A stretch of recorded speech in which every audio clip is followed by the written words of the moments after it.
CJI ಗವಾಹಿ ಮೇಲೆ shoe ಎಸೆಯಲು ಯತ್ನಿಸಿದ ವಕೀಲ ರಾಕೇಶ್ ಕಿಶೋರ್ಗೆ ಗಲ್ಲು ಶಿಕ್ಷೆ ನೀಡಬೇಕೆಂದು ದಲಿತ ಸಂಘರ್ಷ ಸಮಿತಿಯು ಆಗ್ರಹಿಸಿದೆ.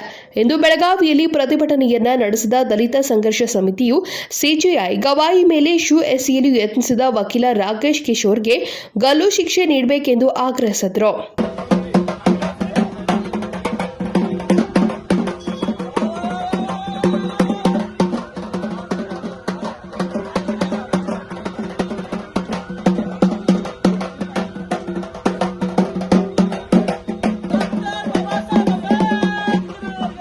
ಈ ಕುರಿತಾದ ಮನವಿಯನ್ನ ಜಿಲ್ಲಾಧಿಕಾರಿಗಳ ಮೂಲಕ ಕೇಂದ್ರ ಸರ್ಕಾರಕ್ಕೆ ಸಲ್ಲಿಸಲಾಯಿತು.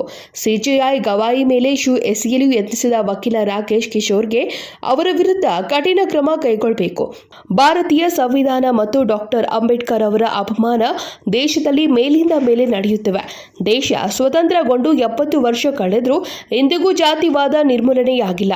ರಾಕೇಶ್ ಕಿಶೋರ್ ಕೇವಲ ಸಿಜೆಐ ಅಲ್ಲ, ಭಾರತ ದೇಶ ಮತ್ತು ದಲಿತ ಸಮುದಾಯಕ್ಕೆ ಅಪಮಾನ ಮಾಡಿದ್ದು ದೇಶದ್ರೋಹಿ ರಾಕೇಶ್ ಕಿಶೋರ್ಗೆ ಗಲ್ಲು ಶಿಕ್ಷೆ ನೀಡಬೇಕೆಂದು ದಲಿತ ಸಂಘರ್ಷ ಸಮಿತಿ ಜಿಲ್ಲಾಧ್ಯಕ್ಷ ಗುಂಡು ತಳವಾರ್ ಎಚ್ಚರಿಕೆಯನ್ನ ನೀಡಿದರು. ಇವತ್ತಿನ ದಿವಸ ಬೆಳಗಾವಿ ಜಿಲ್ಲೆ ದಲಿತ ಸಂಘರ್ಷ ಸಮಿತಿ ವತಿಯಿಂದ ಏನು ಮೊನ್ನೆ ಸುಪ್ರೀಂ ಕೋರ್ಟ್ ನ್ಯಾಯಾಧೀಶರ ಗವಾಯಿ ಸರ್ ಅವರಿಗೆ ಮೇಲೆ ಬೂಟ್ ಎಸೋ ಕೆಲಸ ಈ ದೇಶದ್ರೋಹಿ ರಾಕೇಶ್ ಕಿಶೋರ್ ಅವರ ನಡೆಸಿರ್ತಾರೆ. ಈ ಬರೇ ಗವಾಯಿ ಮಾತ್ರ ಅಲ್ಲ, ಇಡೀ ಭಾರತ ದೇಶದ ಸಂವಿಧಾನ ಮತ್ತು ಡಾಕ್ಟರ್ ಬಾಬಾ ಸಾಹೇಬ್ ಅಂಬೇಡ್ಕರ್ ಅವರಿಗೆ ಒಂದು ಅಪಮಾನ ಮಾಡೋರ ಈ ದೇಶದ್ರೋಹಿ ರಾಕೇಶ್ ಕಿಶೋರ್ನನ್ನ ಗಡಿಪಾರು ಮಾಡಬೇಕು. ಮತ್ತು ಪದೇ ಪದೇ ಈ ದಲಿತ ಸಮುದಾಯ ಡಾಕ್ಟರ್ ಬಾಬಾ ಸಾಹೇಬ್ ಭಾವಚಿತ್ರ ಆಗಿರಬಹುದು, ಎಲ್ಲ ಬೇರೆ ಮಹಾಪುರುಷರ ಭಾವಚಿತ್ರ ಆಗಿರಬಹುದು, ಒಂದು ಸಂವಿಧಾನ ಮೇಲೆ ಪದೇ ಪದೇ ಹಲ್ಲೆ ಆಗ್ತದ.